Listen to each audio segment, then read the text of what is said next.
एस्पिरंट आपलं MPSC PIQ base 1 mark fix सिरीजमध्ये आपलं स्वागत आहे। आज आपण इतिहास या विषयाचं विश्लेषण करणार आहोत। कंबाइंड ग्रुप बी पूर्व परीक्षा 2024 मध्ये ते इतिहासचे 10 क्वेश्चन आले होते। ते 10 क्वेश्चन्स कुठून आले होते, PIQ किती रिपीट होते आणि आपली 2025 साठी काय डायरेक्शन असली पाहिजे ते आपण पाहूया। तर चला तर आता आपण आजचा पहिला प्रश्न पाहूया। तर पहिला प्रश्न आहे, भारतातील योग्य विधान ओळखा। ए सेंटेन्स मध्ये भारतातील पहिली सुती कापड गिरणी मुंबई येथे सुरू झाली, हे विधान बरोबर आहे। भारतातील पहिली तागाची गिरणी रिसरा येथे सुरू झाली। भारतातील पहिली सुती कापड गिरणी कावतजी नानाबाई दावर यांनी सुरू केली, हे तिन्ही विधान बरोबर आहे। परंतु हे तिन्ही विधान नाही का रिपीट आहे। बघा प्रश्न तुम्हाला स्क्रीनवर दाखवतो। PSI 2013 आलेला आहे। जोड्या लावा। पहिली कापड गिरणी 1854, पहिली ताग गिरणी 1855, इथं 6 आहे। दुसऱ्या प्रश्नामध्ये डायरेक्ट उत्तरच भेटते आपल्याला। बघा 2017 आलेला आहे प्रश्न कंबाइंडला।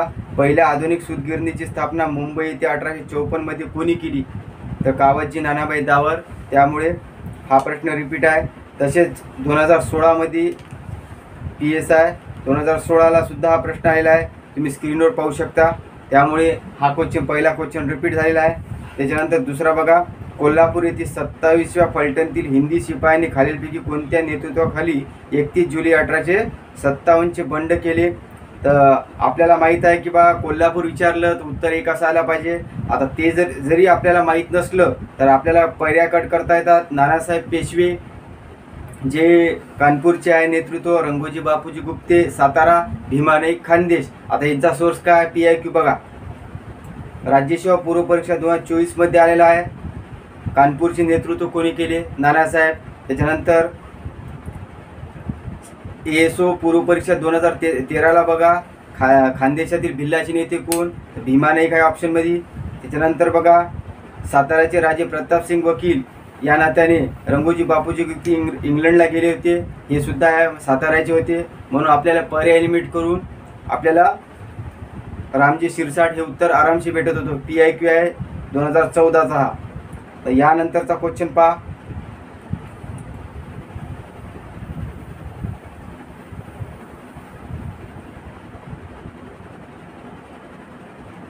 तर तिसरा क्वेश्चन बघा, सती प्रथेबद्दल शास्त्राच्या सहमतीने केलेला खून असे खालीलपैकी कोणी म्हटले। तर आपण जर याचा जर सोर्स बघितला तर समाधान महाजनमध्ये आपण जे इतिहासासाठी वाचतो तर डायरेक्ट आहे याचं उत्तर राजाराम मोहन राय। परंतु जर आपल्याला माहीत नसलं तरी आपण नाही का सतीप्रथाबद्दल कायदा जो 1829 चा आहे ते राजाराम मोहन राय यांचं महत्त्वाचे कार्य आहे, हे आपण अंदाजी सुद्धा मारू शकतो किंवा विलियम बेंटिक यामध्ये कन्फ्युजन होऊ शकतात। परंतु यामध्ये एकच इंग्रज अधिकारी आणि बाकी आपले भारतीय आहे। आणि ईश्वरचंद्र विद्यासागर तर विधवा पुनर्विवाह संबंधी काम आहे ते सुद्धा एलमिश होते, म्हणजे तर आपल्याला लॉजिक सुद्धा लागत होतं। परंतु याचा सोर्स जर सांगायचा झाला तुमच्या स्क्रीनवर बघा, समाधान महाजन मधला डायरेक्ट आहे प्रश्न।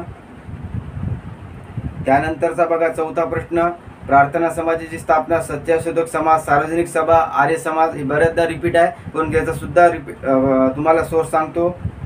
ASO मे 2021 ला बघा आलेला आहे। त्याच्यानंतर ॲग्री पूर्व 2018 ला सत्यशोधक समाज रिपीट आहे। त्यानंतर 1875 साली आर्य समाज स्थापना झाली, ASO पूर्व 2011। त्यानंतर सत्यशोधक समाज ASO पूर्व 2011 पुन्हा 1873। म्हणजे हा प्रश्न कितीदा तरी आपल्याला रिपीट आहे। आणि एक लक्षात द्यायचा, जसं राजाराम मोहन राय बद्दल प्रश्न आला यापूर्वी नाही का PSI 2013 ला एक प्रश्न आला की बा राजाराम मोहन राय यांनी सती पद्धती विरुद्ध जो लढा दिला त्याबद्दल मानवतावादी आणि मानव जातीचा सेवक अशी प्रशंसा कोणी केली होती, तर बेंथम यांनी केली होती। हा प्रश्न यावरून हा क्वेश्चन सेट झाला असावा। यानंतरचा आपण पाचवा क्वेश्चन पाहूया।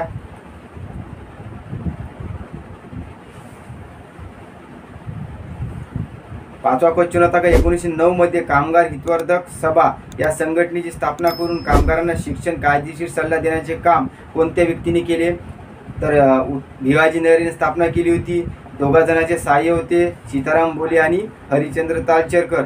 आता याचा जर सोर्स बघितला तुम्ही स्क्रीनवर बघा, ASO 2021 मेन्सला आलेला आहे, जशाक तसा कॉपी केलेला आहे। प्रसिद्ध कामगार नेते नाराजी मेघाजी लोखंडे यांच्या पश्चात भिवाजी नरे यांनी, सी.के. बोले आणि हरिश्चंद्र चारचेकर यांनी खालीलपैकी 1909 मध्ये कोणती संघटना स्थापन केली? कामगार हितोर सभा. इथूनच ते प्रश्न बनलेला आहे. तर यानंतरचा बघा 5वा रिपीट झालेला आहे. होम रूल म्हणजे काय? तर होम रूल म्हणजे काय? तर स्वशासन स्वराज्य करणे, म्हणजे स्वतःचं शासन तयार करणे किंवा स्वराज्य प्राप्त करणे. आता याच्यात जर तुम्ही बघितलं तर स्वराज्याचा अर्थ काय? आपल्या देशाचा कारभार प्राप्त करून घेणे, इंग्रजाच्या जोखडातून मुक्त होणे. कारण की स्वशासनचा अर्थ आहे स्वशासनाचा प्रतिकार करणे, तर असणार नाही ते ऑप्शनमध्ये सुद्धा नाही. त्यामुळे ब ते येणार आहे. तर ब पर्याय एलिमेंट क पहिला ऑप्शन कट होत होता. तुम्हाला ब सोबत जायला पाहिजे होतं. आणि सोबत स्वशासनाचा अर्थ आपल्या देशाचा कारभार प्राप्त करणे आणि इंग्रज जोखडातून मुक्त करणे हे सुद्धा होतं. त्यामुळे उत्तर ब काय. आता याचा सोर्स बघा की ASO पूर्व 2015 आलेला आहे बघा. स्वराज्य म्हणजे स्वयंशासन असं लोकमान्य टिळकांना वाटते, तर स्वराज्य म्हणजे परकीय राज्यापासून पूर्ण मुक्तता असे अरविंद घोष यांना वाटते. हे सुद्धा प्रश्न आलेला आहे रिपीट. त्याच्यानंतर बघा होम रूल चळवळीला आपल्याला पूर्वी पण क्वेश्चन्स आलेले आहे.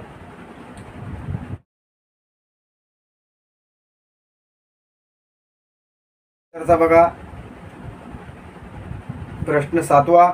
26 जुलै 1876 रोजी सुरेंद्रनाथ बॅनर्जी यांनी स्थापन केलेल्या इंडियन असोसिएशनचे पहिले सचिव कोण होते? तर याचं उत्तर आहे आनंद मोहन बोस.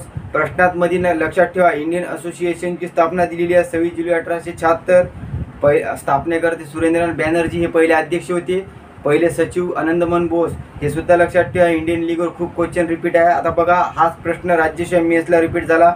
यापूर्वी जर बघितलं आपण तर फॉरेस्ट सर्व्हिस मेन्स जे झाली RFO 2022ला इंडियन असोसिएशन बद्दल आपल्याला विधाने विचारण्यात आली होती. तुम्ही स्क्रीनवर बघू शकता. त्यानंतरचा बघा राज्यसेवा मेन 2024ला हेच कॉपी झाला बघा. तर किती रिपीट क्वेश्चन होत आहे? 7वा झालेला आहे रिपीट. आता 8वा क्वेश्चन पाहूया आपण. तर खालीलपैकी नागपूरच्या कोणत्या राजाने आपल्या मृत्यूनंतरच्या वारसाची काहीच व्यवस्था न केल्याने कंपनी सरकारने त्याचे राज्य खालसा केले?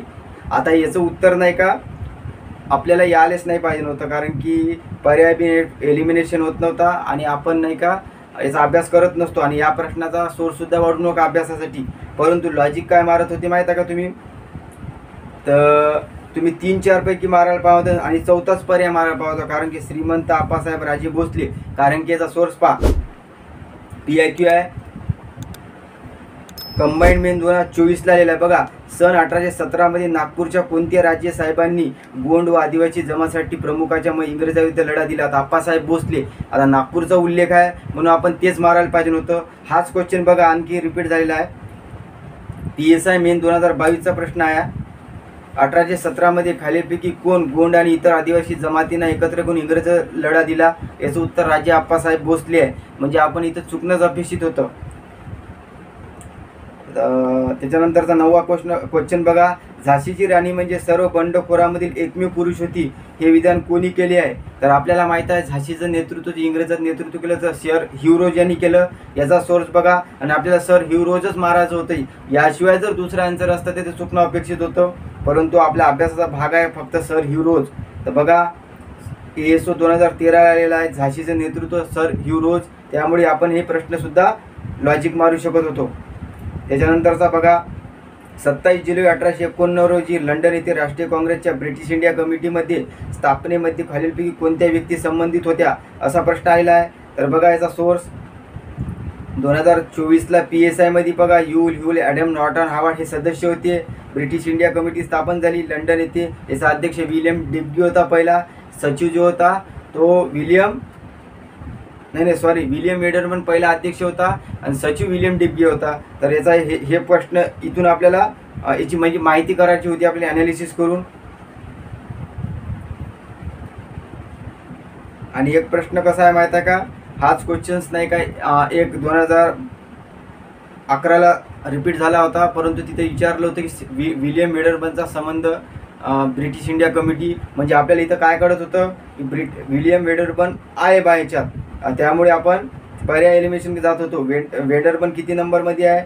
ड मध्ये आहे, म्हणजे ड पर्याय आपल्याला यायलाच पाहिजे नव्हता. म्हणजे याचं उत्तर ब क ड आपलं आपोआप निघत होतं. ते प्रश्न तुम्हाला स्क्रीनवर दिसणार.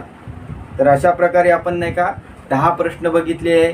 त्यापैकी 9 प्रश्न नाही का रिपीट आहे. तर त्यामुळे आपण PIQचं महत्त्व समजलं पाहिजे की बा आपण अभ्यास कोणत्या पद्धतीने केला पाहिजे आणि PIQला किती महत्त्व दिलं पाहिजे. यामुळे तुम्हाला इतिहास नाही बाकीच्या विषयाची सुद्धा नाही का डायरेक्शन कळणार आहे. आज आपण इतिहास घेतलेला आहे, पुढं आपण भूगोल हा विषय घेऊ, मग इकॉनॉमिक्स, मॅथ अँड रिजनिंग, म्हणजे आपली डायरेक्शन काय असली पाहिजे हे तुम्हाला कळलं पाहिजे. येणारे जे आपले जे 65 दिवस आहे यामध्ये आपण नाही का पुढं असे काही टॉपिक टाकणार आहोत की सायन्स असो कोणती बी, की तुम्हाला नाही का 5 मिनिटात नाही का एक प्रश्न सॉल्व्ह झालाच पाहिजे, 1 मार्क फिक्स दर व्हिडिओमध्ये. तर तुम्हाला जर आजचा व्हिडिओ माझा आवडला असेल तर लाईक करा, कमेंट करा, सबस्क्राईब करा. धन्यवाद.